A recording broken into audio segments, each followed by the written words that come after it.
Hello and welcome to Beaute Espace TV. And we are excited to have with us today Malika Sadani, the co-founder of the Moms Co. And she is a young star whose brand has climbed the charts very fast, established in 2016. She's an engineer, an MBA. Given that the indie brands all over the world have been shining, the Moms Co is just another example and perhaps one of the biggest ones from India. She's a category builder, Malika, and a pioneer in the space. In a short span, she has received several awards, including Time She, Unlimited, Entrepreneur, Business World, 40 Under 40, and so on. The accolades go on. And of course, she's a mom. I think that's the core behind which the brand has taken its inspiration. And the Moms Co is one of India's largest D2C brands, which was acquired by Good Glam about a year back. And it is India's first nature in toxin out brand that continues to work as an independent entity and has embarked on a mission to help moms in India and across the world make safe, natural, and effective choices. So that's the story with the brand, and we welcome to Beaute Espace TV, Malika Sadani. Thanks, Ritu. Thank you so much for having me here. It's such a pleasure. Yeah, it's a pleasure for us too, because we thrive on knowing about new brands and enterprises. So, Malika, we always start with this brand. This is a very natural question, the first one, what inspired you? What was behind the origin of the brand? And what kind of research went into it when you first launched it? Yeah, so I think my journey actually started quite some time back. And the inspiration behind the brand have been my two daughters. I have two kids. When I started the company, they were about 1 and 4. They are 11 and 8 and much older. But I think the genesis of the whole thing started. And for a lot of entrepreneurs, they always say, right, that passion drives what you do.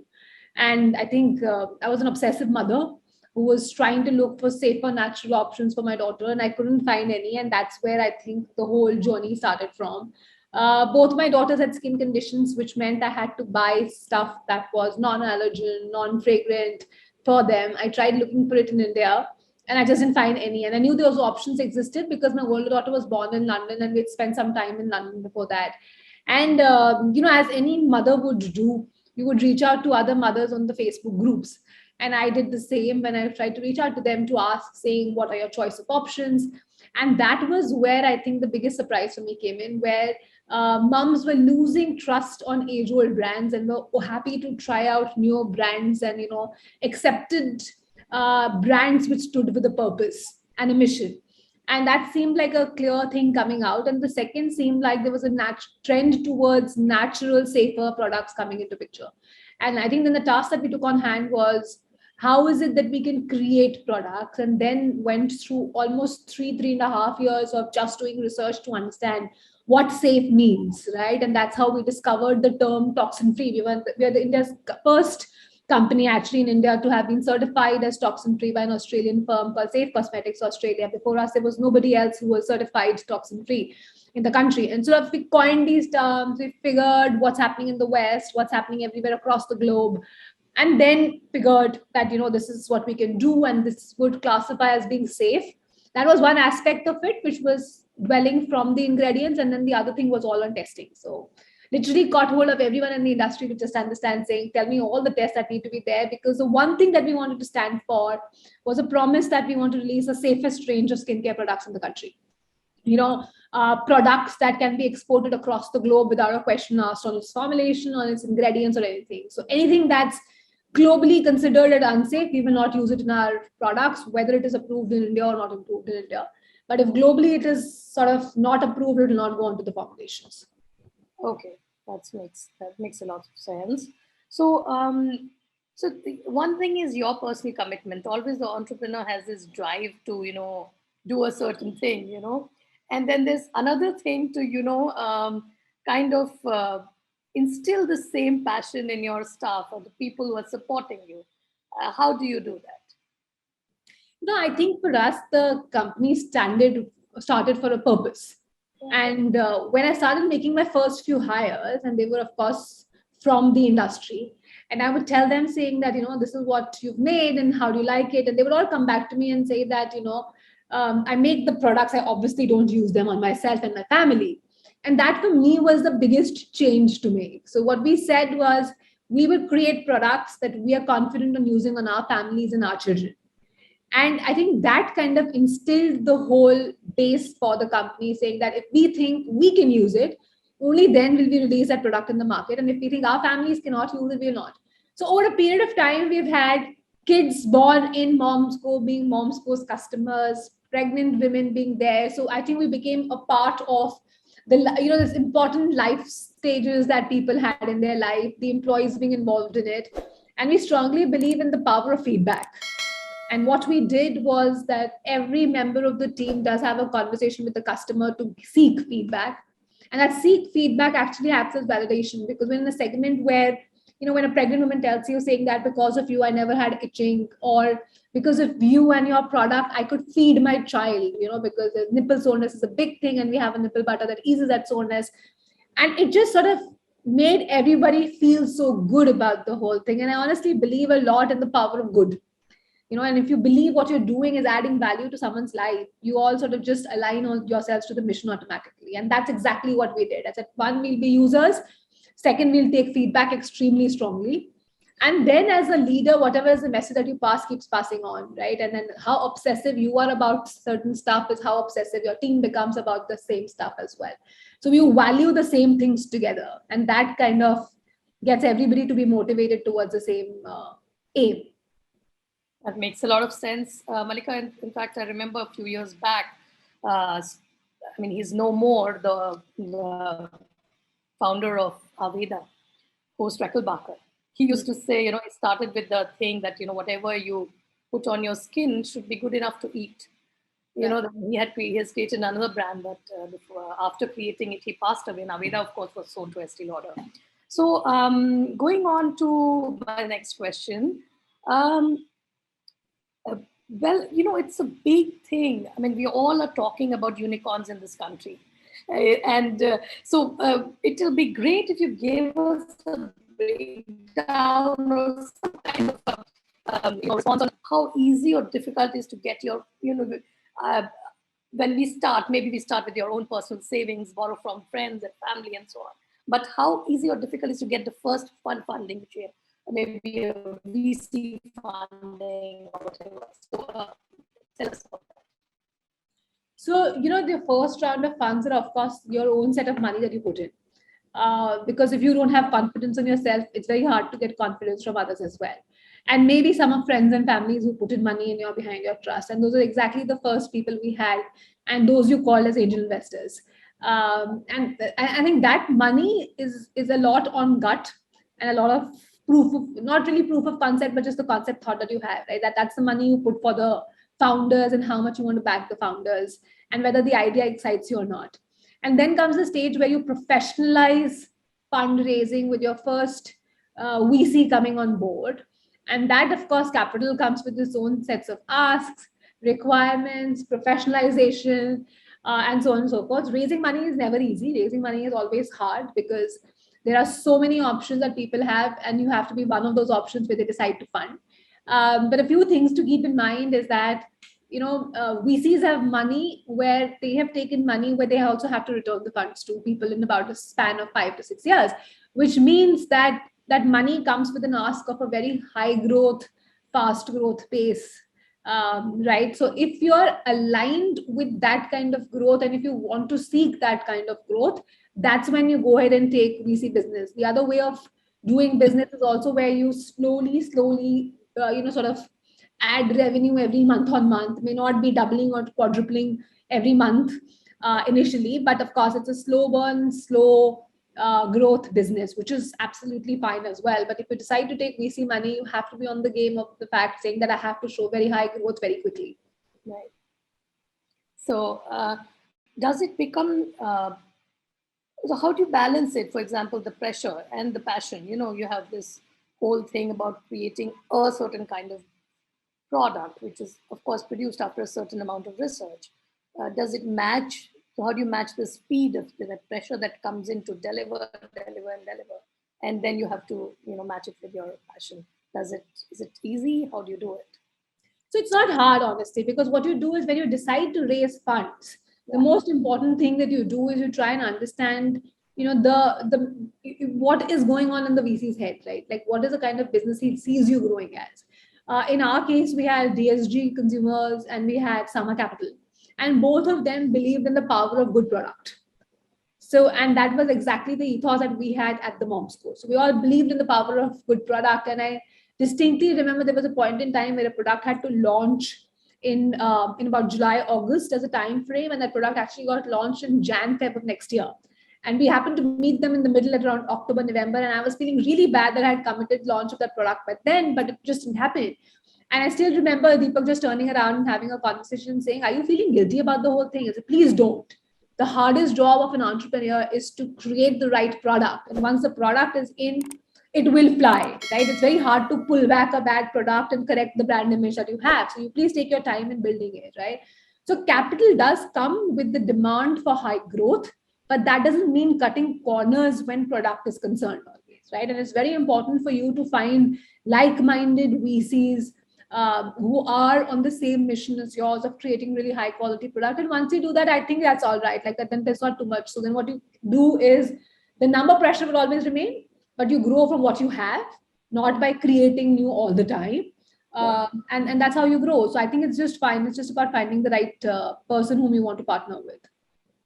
Absolutely. I think you've said the key word is mission. And also, I think, Ritu, the thing is, like if you don't want to run on this race of high growth, you wouldn't land up raising VC money only. Like the first thing you do while you're raising this VC money is that I want those quickly ticking in numbers coming in from all sides as well, right? That's also very personal dependent. It's a personal choice you make before raising funds. Right, absolutely. You should know what you're getting into. Yeah. Absolutely. So now we talk about mom and baby brands in general. So we see that mostly as the trend goes in India, they are either small components of brand, which have launched in skincare and so on, and they are an afterthought, if you ask me. So whether it's I'll just name them, Forest Essentials or a few others, they have been like a afterthought. So and or you launch it as a mom line and baby line, but then it gets diluted. As we know, there are certain new brands which launch at the same time as you. Now they're known for other things, although the name continues to be the same. So how do you want to maintain the authenticity of being, a mom and baby brand, for example? That's how you started. So, we have always been a mom brand. Like if you see any of the communications or anything, we started off with products for pregnancy. And the tagline of the company, which has not changed in the last 6 years, has always been, we want to be a mom's trusted partner in a journey to motherhood. All the time from when she gets pregnant to when she is, when her child is much older. And that's how we also named the company as the Moms Company. Now, from an entire set of portfolio of products, also what we did was we launched pregnancy, then we launched post-pregnancy, then we had a baby range launch, and then again went down to face care for mothers, basically because the skin goes through a lot of hormonal changes, and hence you need skincare that really is very effective and delivers on its results. So that's what we've done. But I understand the need why some brands might feel the need to go much wider.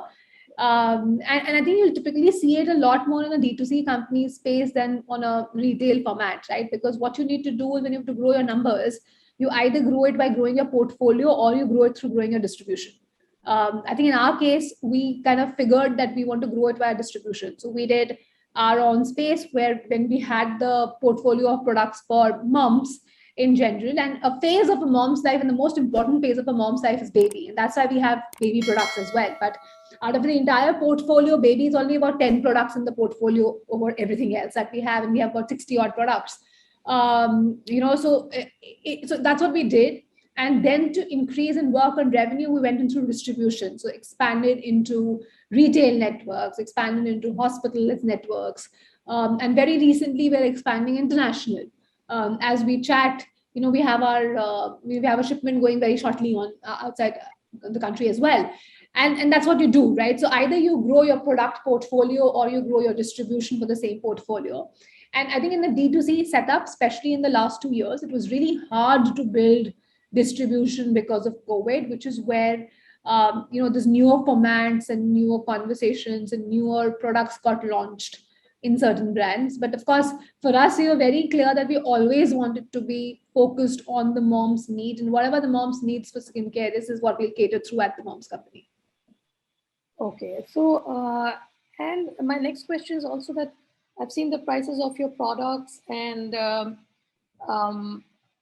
and is it? Do you think there is a danger of kind of getting blended with the bigger mass FMCG product lines in the market, because you're a discerning brand which talks specifically about specific needs, and specialist brand. So how do you maintain your separation, if at all you want to? So every brand has its own character, and that's defined by what people talk about the brand when you're not in a room. And I think for us, when we did a dipstick and a research, it came out as being trust. So I think anything that kind of takes away from trust as a space for the moms will on do. As far as what happens in terms of products and what products get picked up from the shelf for every brand is that our largest selling SKUs are under eye cream, which is a concern-led product. And the very next product after that is a shampoo and a face wash, right? So what happens is people get inducted through problem solution products probably, and that's what the brand talks about. But as soon as they've tried one product and they get a sense in the flavor and the feel of the product, they very quickly migrate to other forms. And as every brand, it's important for us to show retention. It's important for us to give the consumer the option to come back to you to buy something else. And that's where you have the entire portfolio of regular products as well. So we choose to talk about products which have science behind it, which have conversations where we can prove efficacy and our superiority in terms of formulations. But at the end of the day, the consumer comes and buys everything, and that's what sort of also drives your business. So you have to be okay with it. But consciously, we would never go down the path of just having a conversation very similar to the other bigger FMCG brands. Also, the other two things that define and distinguish larger FMCG brands versus a smaller setup which is grown to become big over a period of time is your connect with the consumer. G2C just allows you so much connect with the consumer, and that gives you speed. I will get to know the first about what my consumers' concerns are because the consumer is constantly talking to me on my website, is talking to me on my Instagram handle, is talking to me on my Facebook handle. And I get to know of their needs the fastest, and it's upon me to sort of very quickly churn and create products for them to solve for their concerns. And the more I solve for their needs, the more closer I get to the consumer. And that, I think, is the biggest difference between the two. And that as a DNA must continue with the brand forever. So that's a good point. And that brings me to my next question, which is, I'm sure that with D2C, and artificial intelligence, you have those numbers which can sort of tell us, I mean, not really asking you to name a number, but I'm trying to ask you maybe a percentage or an indication. Who's your customer? Is it the millennial? Is it the Gen Z or Gen Z, or is it the older customer? Who is your customer? So our maximum sense of sale comes from people from the age of 23 to 28. That's the bracket that the consumer operates in. It is anyone who is conscious about what goes on their skin and wants to put in an effort to find a solution for any skincare. And that's the kind of consumers that we have. Very interestingly for us, almost about over 60% of our sale comes from tier 2, tier 3 and beyond. Mm-hmm. Just from our own website, we've also sort of catered to more than 15,000 pin codes. So it's not very localized for us, it's pan India. And typically anyone who is very conscious about what's getting onto their skin is where we get our consumers from. Awesome. And it's price effective as far as I can see. Yes. Yeah. I would like to believe so. Okay. So now let's talk about the partnership with MyGlam. You know how it came about and uh, how much has it helped and where is it going? So, My Glam came at the juncture about 1 year last year, where they had this whole, where they were sort of trying to build this content to commerce platform. And they had like a huge chunk of people available on their platforms whom you could sort of have a direct conversation with. It was around the same time when Apple had kind of introduced the security settings and Facebook had got very, very expensive as well. And we were generally betting on the whole content to commerce journey which was to be taken in this whole space, right? And that was the most exciting part of the partnership, because they were sitting on practically every content company out there. A large chunk of content companies were acquired by the Good Glam group. And now, as the group stands, right, we have a media company in house, we have a content company in house, and we have a creator network in house, and of course, there are the brands. And then it's all about leveraging on each other's strengths to create a really strong brand and to drive brand awareness amongst each of these platforms.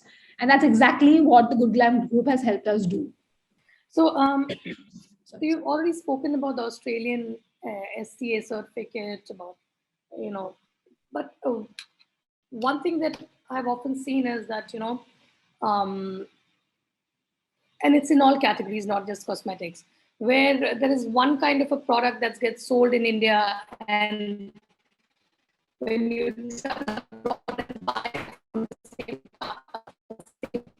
it ends up being a better quality. So we would just like to try to understand whether how you are trying to avoid that differentiation uh, and whether, I mean, I don't know, you've just started with exports, so how do you look at it basically? So we manufacture the same product, and the same product from the same facility gets shipped to India and shipped to international borders as well. So there is no difference in the formulation that we have created.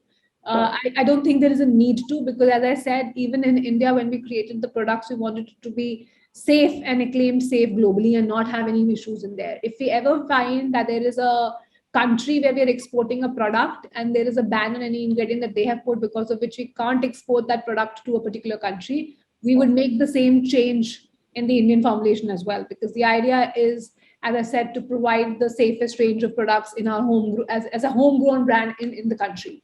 So we strongly believe that we are not looking at any formulation changes across the board for any of the shipments that we have done so far or we have to do in future. Malika, here I just wanted to just go back to the formulation bit and ask you, because I was on the website, and a lot of names start with natural, or a lot of your product names start with natural. What exactly do you mean when you say natural? So, what we do and how we define natural is that most of the ingredients that we have used in the formula, and which is upward of 99%, are all sourced from natural ingredients. So, when we use a particular ingredient, and of course, a formula is a mixture of a lot of ingredients put together, we would validate and see that the origin of every product that we have used is of natural origin. So, the emulsifiers, the surfactants, your stabilizers, your preservatives will all be natural in nature, which means the origin of that would be natural. And so clearly rated in the ingredient data sheet, it's mentioned saying that the source is natural. And that's when we'll end up using the product. And all of these are manufactured in India? All of these are in your? Manufactured in India? No, so ingredients all are not. We land up importing a lot of ingredients from across the globe. Sure. Because it's very hard to find all natural ingredients, especially for the bases. Right? It's very hard to find them. So a large part of the base component, which is your emulsifiers, surfactants, get imported from across the globe. Of course, the oils are a lot more available in India, which is easier to find. But a lot of it comes from international borders. There was a point in time when we were importing almost about 80% of the ingredients for the country. And the product itself is then composed in India. So you basically it's formulated in India. It's mixed in India. There are various ingredients that come together. The formulation is owned by us. We create the formulation. So we have an in-house lab to quality control. So we create the formulas, and then of course we do a transfer of the formula to the manufacturing plant, where they manufacture that particular formula only for us and no one else. Okay, thank you. So let's talk about marketing a little bit. So that we've seen a lot of brands who've started with the D2Z format, but then now they're becoming omni-channel. They have, brick and mortar stores opening up all over the place. So what's your plan in that direction? So I'm asking you whether D2C is overcrowded at the moment. And do you think it's as easy as when you may have started in 2016? Or, and also whether at some point you want to explore brick and mortar? Yeah, so I think we're already doing that. Honestly, if you ask me and you speak to a consumer will not know what omnichannel is. They don't see the difference between retail and D2C. It's all about convenience. It's all about discovery. And I think as a brand owner, what you need to solve for is convenience for the consumer and convenience and the fact that your brand stands out, right? And it can be discovered. They're the two main things that you need to solve for. Online or offline is just a mode of doing the transaction. And that's about it. And I think wherever the consumer is, it's important for us as a brand to be there. It's got nothing to do with costs. Both have come with their own set of challenges. Both come with their own sets of cost. Both need separate teams to run. So both need to happen. But the fact is that the consumer is shopping at both locations, and you need to be present at both locations. And as a brand, you work towards just gaining the trust that you can convert the consumer, where the consumer has the confidence to pick up your brand and make that payment and purchase the product. And it could be on online or offline is just a mode that they choose for themselves. So, which is where you will notice that a lot of D2C brands, where after you reach a particular stage, what D2C really helps you do is sort of understand if your concept is hitting home, if your brand philosophy is understood by people, because the cost of experimentation is much lower than the cost of experimentation that you probably have offline as a channel, right? Like once you send your products and you can't test your communication. In D2C, you can test, correct very quickly your communication. Once you've tested the communication, you have decent product feedback, you know what the consumer is buying the product for.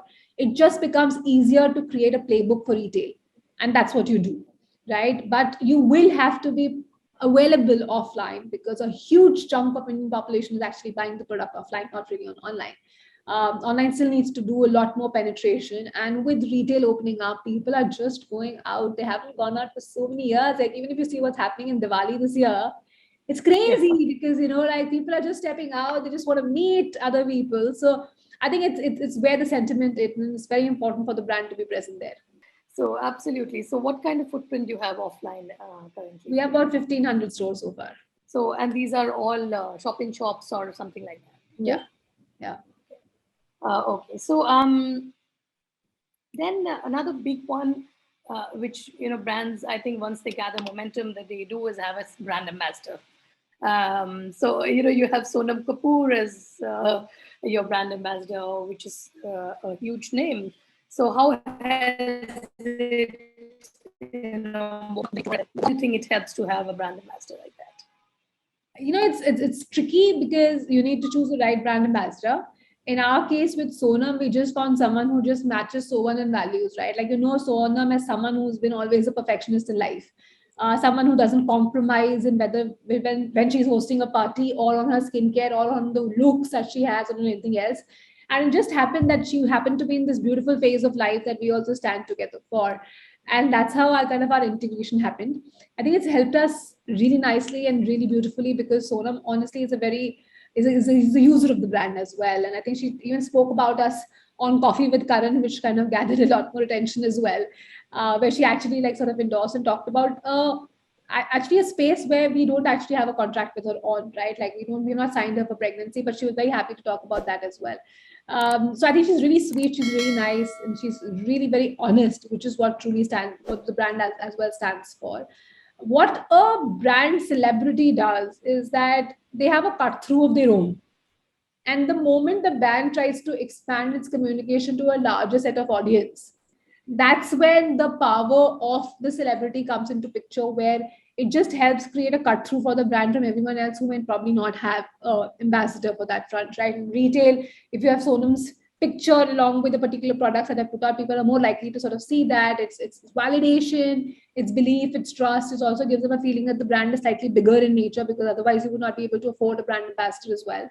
And I think all of this sort of psyche plays into picture when you're largely playing a lot more on retail as well. And that's when I think when you have to create a large cut through, you try and get a celebrity who's new. Um, uh, so before we go to your plans and the plans of about the brand, about exports and so on, I would also like to understand. We are all talking of the sustainable development goals, and all the brands are connecting to this. What is it that you're doing for the same? How are you connecting to the SDGs? Yeah, so I've always wanted to get rid of all the shrink, and there were practical challenges with the shrink that we could not let go of, because when you would ship, the consumer would just come back saying that it's not a real piece, right? It's been opened and it's been tampered with, which is why I think for the largest time we couldn't let go of the shrink.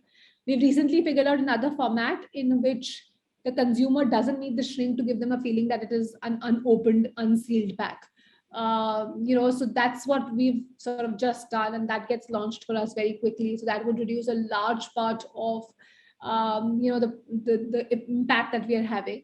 Other than that, most of our monocartons or the paper that we use in it is actually sourced from very sustainable sources. So for every tree broken, there are trees that are planted for it, and that's the vendors we work with, so to ensure that there is a sustainability even in whatever communication that you're doing. Every packaging that we have is in recycled HDP packets, which is highly recyclable. We don't do non-recyclable bottles, and that's, I think, the kind of stuff that we do. And from a personal perspective, we don't work too much on paper. Most of the communication in office happens only on laptops and through phones, so we don't have excessive use of paper or printing of paper either. Everything is electronically done. So I think there are little few efforts that we put in from our side. We were also plastic neutral, where we worked with this organization called Recycle Global to make sure that whatever impact of pollution we cause through the course is also nullified. And that's also, we have a tie up with them. Okay, it makes a lot of sense and on point. So now let's talk about your plans. Say next couple of years or 5 years, or where do you see yourself? And if you just started exports, what kind of areas are you looking at, and where do exactly where does the brand want to travel? You know? So the brand wants to travel all across the globe. You're talking to founder, and founders are the most optimistic people on earth, right? Like we survive on optimism. We bet on optimism. So of course, all over. We're starting with Dubai this time as we speak. Within a week, our first shipments going to Dubai, and then we're trying to do UAE, a lot of Southeast Asian countries, and then of course look to expand to other zones. And any other plans? For example, um, we've also seen brands, diversify into color cosmetics after they've done No, not yet. skincare or Short term, not really. We still have a lot to create in skincare. There's a lot of innovation pending. We just launched our range of products in the ceramide space, which is a newer ingredient we're introducing as well.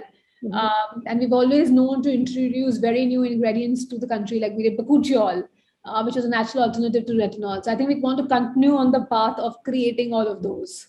Sure. And any plans for the professional segment? Because there is a whole RX salon industry which expanding, and then there's the dermatologists.